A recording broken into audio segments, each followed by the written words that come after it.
Chapter 40. Even for just one. Chelsea and I were in the wilderness for nearly 4 years. We'd grown so tired of the lonely wanderings and prayed month after month for authentic fellowship. We prayed for families who were aware of the truths about our devilishly orchestrated society and walked on the narrow way.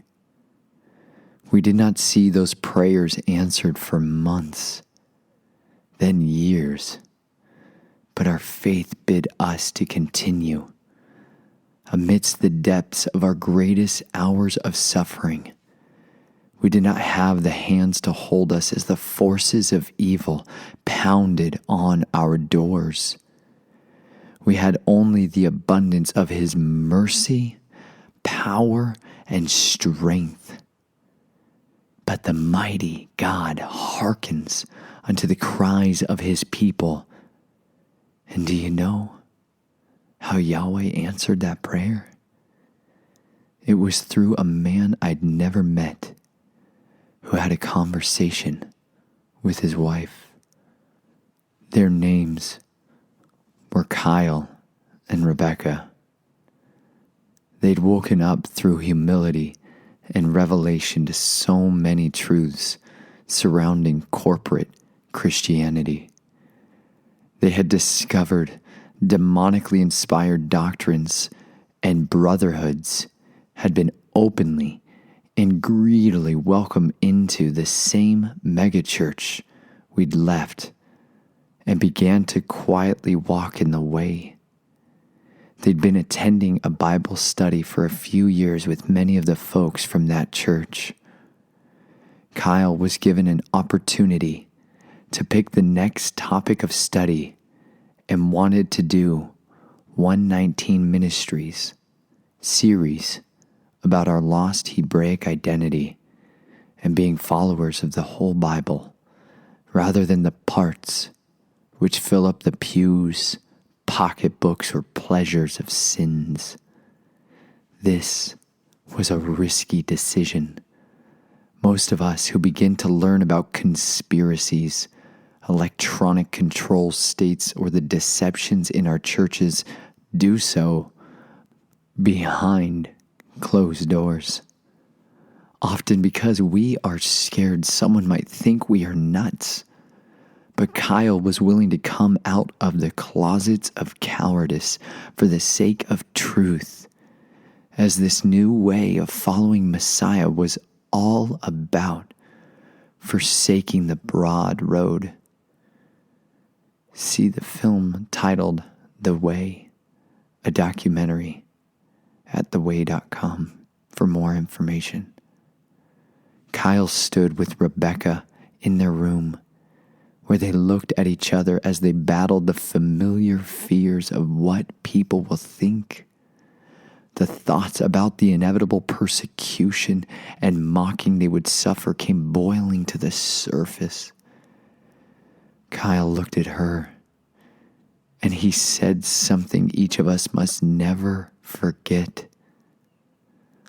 Looking into the eyes of the woman who has followed him onto this narrow road, Kyle said to her, "But it would all be worth it if just one woke up.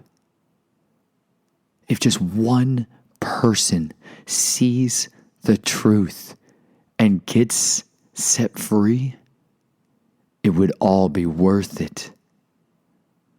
The words Kyle spoke in his room carried the weight of truth. They carried upon them power, understanding, wisdom, and hope. Kyle had become a new man because his identity wasn't trapped in the depths of deception, but had been raised with our Messiah. Kyle was right about the words he spoke, as the group did mock him and scoff at him, and their entire church where they'd been prominently serving on stage for more than 12 years turned their apathetic backs upon them. No more phone calls or, "Hey, how are you?" Like vapors in the wind, they disappeared, and no one seemed to notice their leaving. But one man in that Bible study saw that the way of Messiah was not just in Paul's writings or Matthew, Mark, Luke, and John's. One man saw the painful light of truth and did not look away from its brilliant eternal promise. He kept his eyes on Yeshua, the author and perfecter of our faith. Because of this, Jeremy found his way to a congregation where 6 months later, Jeremy would become the man who answered our prayers.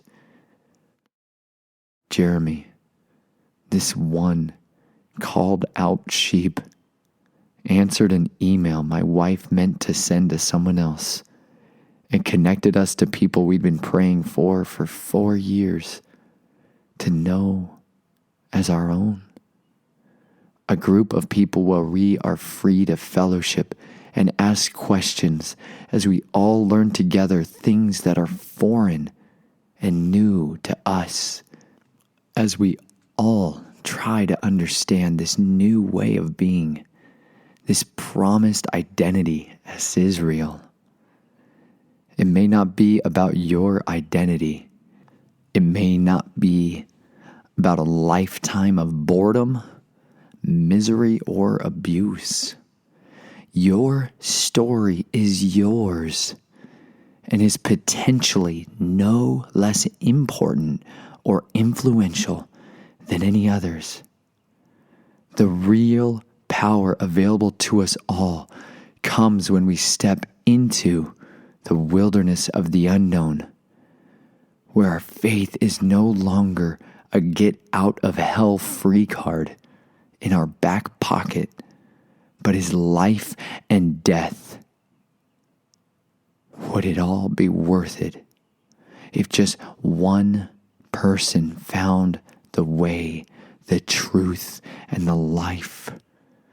What if your sister, who you've been praying for, could come to see the truth so carefully hidden from her eyes? What if your boss has, for the first time in their lives, contemplated a relationship with Jesus and needs you to be open about your faith and trust in Him?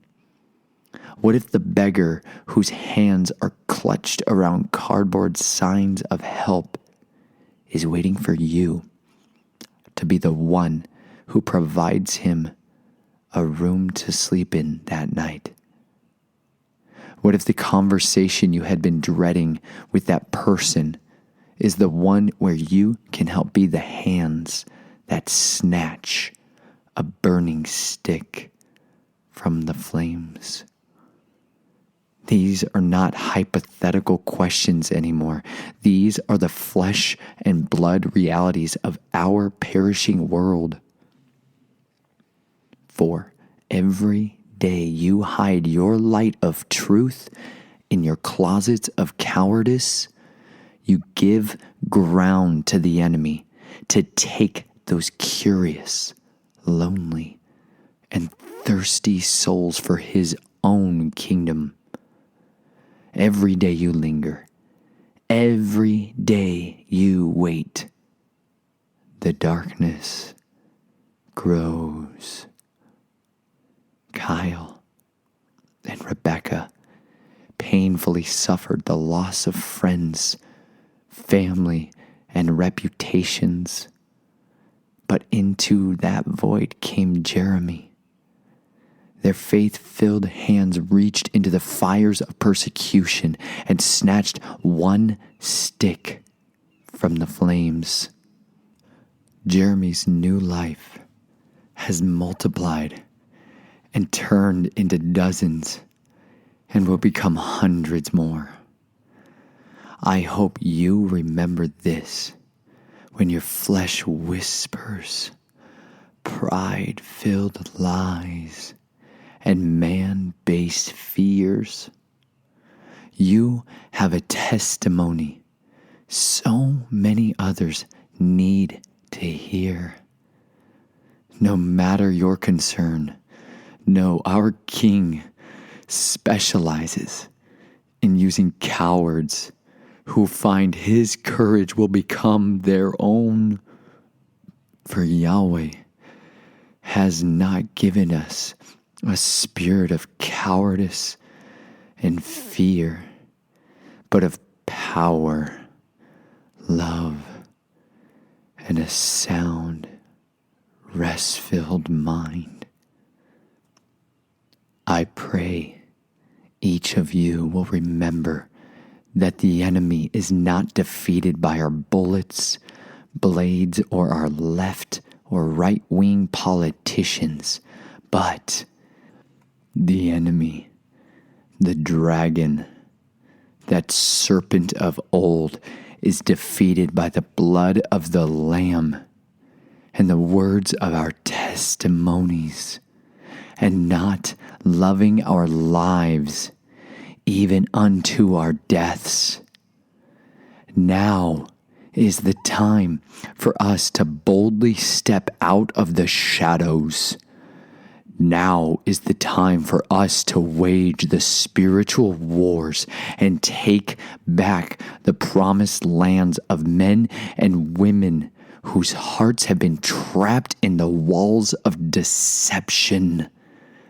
Now is the time for us to confess our sins, leave our worldly ways behind us, and see the power of forgiveness, redemption, and love-filled truth. We must stand with feet planted in the soils of this earth and overflow with uncompromising obedience to His holy and peculiar ways. Every day we wait, the dragon grows stronger, adding new sheared sheep to his forsaken flock. Every day we linger, waiting to step out of the boat and onto the roaring waters. Tens of thousands are lost. Now is the time for you who have the secrets to speak them out. Now is the time for the world to see and hear the impossible, unspeakable truths. Come then and answer this clarion call. Come out of the darkness and ignite your candles of hope. Come and set fires to the pillars of perversion, corruption, and chaos. Let us set ourselves ablaze with passion, love, and faith. It is not an easy journey, but one filled with putrefying pits and seductive snares. Along the walk of this life, there will be challenges, and there is a way of being we are all prone to.